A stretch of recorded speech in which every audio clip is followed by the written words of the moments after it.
Sementara itu, Kejati Sulawesi Utara juga memastikan pihaknya tidak akan melakukan pemeriksaan terhadap calon gubernur, wakil gubernur atau calon wali kota dan bupati maupun wakilnya hingga tahap pelantikan nanti. Sesuai dengan surat edaran dari Kepala Kejaksaan Agung Kejati Sulawesi Utara Andi Muhammad Taufik memastikan pihaknya akan mengedepankan netralitas di masa pemilihan kepala daerah. Ia juga mengatakan pihaknya tidak akan melakukan pemeriksaan kepada calon kepala daerah yang tengah menjadi kontestan di pilkada hingga proses tahapan pelantikan selesai.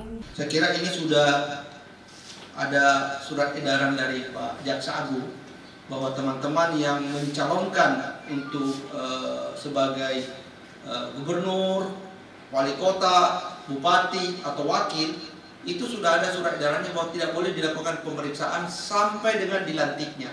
Nah, itu yang pertama, Pak. Yang kedua, tadi dalam arahan Pak Jaksa Agung sudah menegaskan secara titik beratnya bahwa khusus untuk kejaksaan ini tidak boleh ada berpihak. Artinya dititik beratkan netralitas. Pihaknya juga menambahkan peran sentra Gakumdu dalam pilkada akan selalu ada untuk mengamankan jalannya pilkada yang damai. Ia pun mengimbau kepada jajaran kejaksaan agar selalu bersikap netralitas di tahapan pemilihan kepala daerah saat ini.